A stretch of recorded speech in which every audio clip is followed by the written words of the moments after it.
You are a healer. You have a gift. You've brought me home, Belisa. Beautiful, she called me.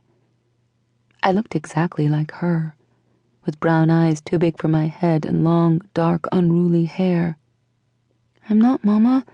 I'm just a girl, and we're still in California, I said to her. She didn't respond. She was too far gone. Most of the time she was despondent like this. There would be the occasional nonsensical observation, and then she would go back to quietly mourning my father. She existed in a grief-filled world that was off-limits to the living. She existed in the past, and I knew I would never be able to help her, which made it the second time in my short life that I felt utterly powerless. She spent most of that weekend in the cab of our truck, or the dingy motel room where we were staying, while I practiced and competed. I brought her meals and made sure she was okay before I went back to tending to the horses. I was scheduled to race for the last time on Sunday afternoon, so I spent the morning watching the other events, sitting atop the corral just outside of the arena. It was a small rodeo composed basically of a main arena and two corrals, freckled by a few sets of old wooden bleachers. There wasn't much money in the purses at those rodeos, but it was good practice, and it wasn't too far for me to drive. During the men's team roping finals, one of the horses, saddled and waiting in the corral, sauntered over to me.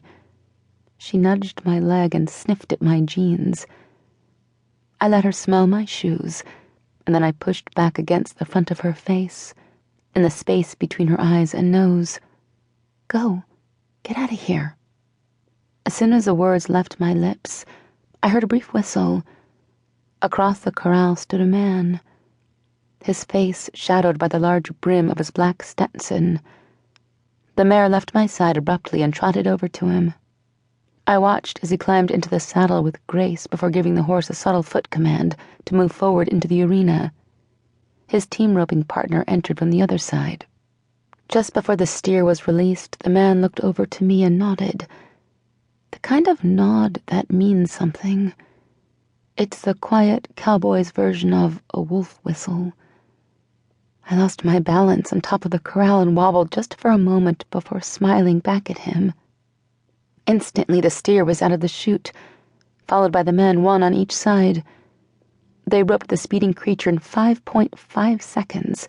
It was fast, very fast, but not fast enough to win. I fully expected to see two sulking cowboys trot back to the gate, but only one looked totally defeated. The other, the man in the black Stetson, was smiling and riding toward me. As he approached with the reins and lasso in his left hand, he removed his hat with his right. He was so much younger than I expected, and he was grinning emphatically. Two deep dimples appeared on the sides of his boyish cheeks. "Hey there. You distracted me," he said, still smiling. "I'm sorry," I mumbled. "I'm kidding.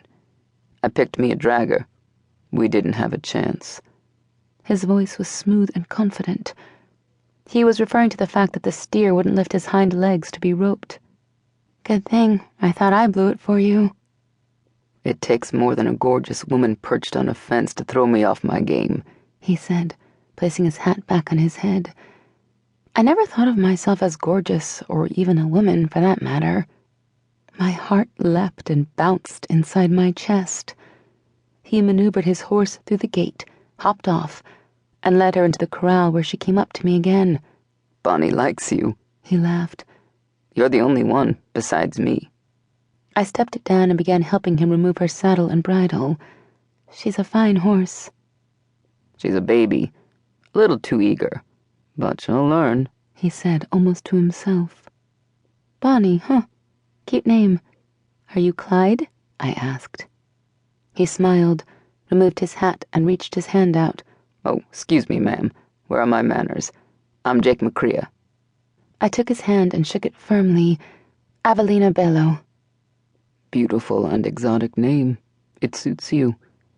The corner of his mouth turned up into a handsome smirk. His eyes were the most vibrant blue. In the sunlight, it looked like little electrical currents circled his pupils.